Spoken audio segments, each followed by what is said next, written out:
Shalom, sahabat kuntum yang terkasih, kita jumpa lagi pada akhir pekan ini hari Sabtu tanggal 9 April tahun 2022. Hari ini merupakan hari biasa dalam pekan Prapaskah yang kelima dengan warna liturgi adalah ungu. Kuntum pada hari ini mengambil tema gagal melihat kebaikan. Adapun struktur bacaan kita pada hari ini terdiri dari bacaan pertama diambil dari kitab Yehezkiel 37 ayat 21 sampai dengan 28. Mazmur tanggapan diambil dari kitab Yeremia 31 ayat 10 sampai dengan 12b dan ayat 13. Bait pengantar Injil diambil dari kitab Yehezkiel 18 ayat 31 dan bacaan Injil sendiri diambil dari Injil Yohanes 11 ayat 45 sampai dengan 56. Baik sahabat kuntum yang terkasih, saya akan bacakan bacaan Injil kita pada hari ini yang diambil dari Injil Yohanes 11 ayat 45 sampai dengan 56. Injil pada hari ini juga bisa kita baca dalam Injil Matius 26 ayat 1 sampai dengan 5, Injil Markus 14 ayat 1 sampai dengan 2 dan Injil Lukas 22 ayat 1 sampai dengan 2.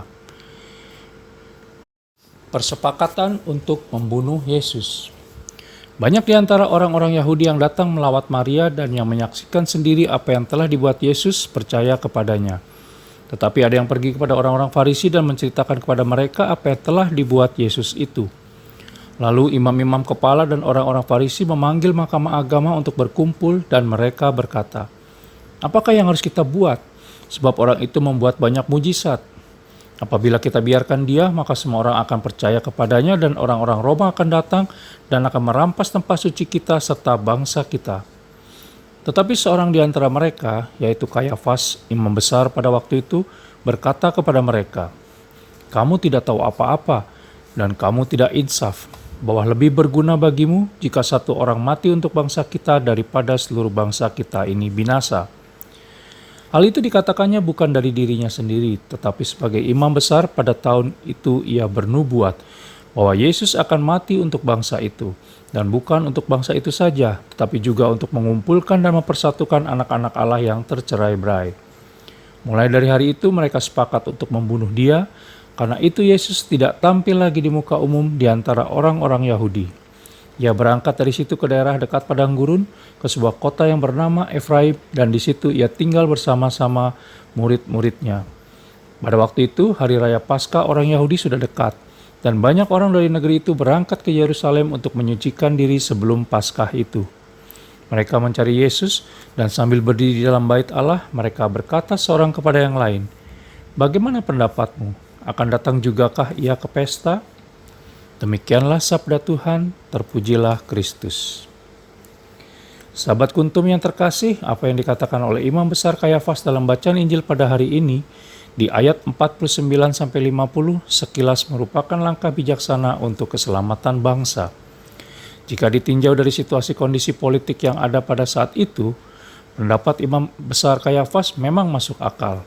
Karena Yesus Kristus dianggap provokator di kalangan rakyat, sehingga jika huru-hara terjadi maka tentara Romawi pasti akan bertindak, dan akibatnya bait Allah bisa jadi akan dirampok dan seluruh bangsa ditumpas oleh tentara Romawi. Pertimbangan politis itu lalu menjadi kata kunci yang membulatkan niat para musuh Yesus Kristus untuk menangkap dan membunuhnya. Persoalannya adalah, apakah kehadiran Yesus Kristus akan mengakibatkan huru-hara?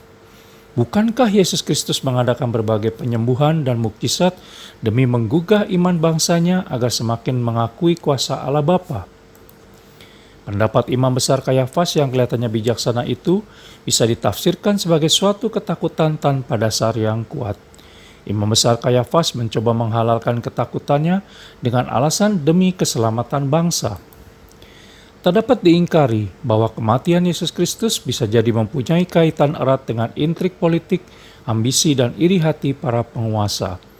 Aneh rasanya bahwa alasan yang kemudian dipakai untuk menghukum Yesus Kristus bukan alasan politik tetapi agamawi, di mana orang-orang Farisi, imam-imam kepala, imam besar Kayafas, dan mahkamah agama bersepakat menuduh Yesus Kristus telah menghujat Allah karena memproklamirkan diri sebagai Mesias, Putra Allah.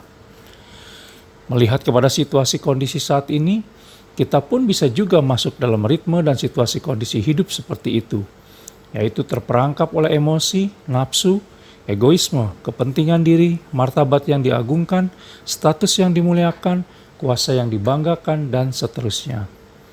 Kita gagal melihat kebaikan, keberhasilan, dan kesuksesan orang lain. Kita lalu mudah antipati dan kemudian mengatur siasat dengan mengorbankan seseorang, bila perlu dengan memotong jalan hidup orang lain. Belajar dari teladan Yesus Kristus yang rela mengorbankan dirinya untuk menanggung dosa umat manusia demi keselamatan umat manusia yang begitu dikasihinya, maka semoga sepanjang hari ini kita pun punya keberanian untuk berkorban demi keselamatan dan kesejahteraan sesama dimanapun kita berada. Terima kasih, selamat berakhir pekan, selamat pagi dan salam.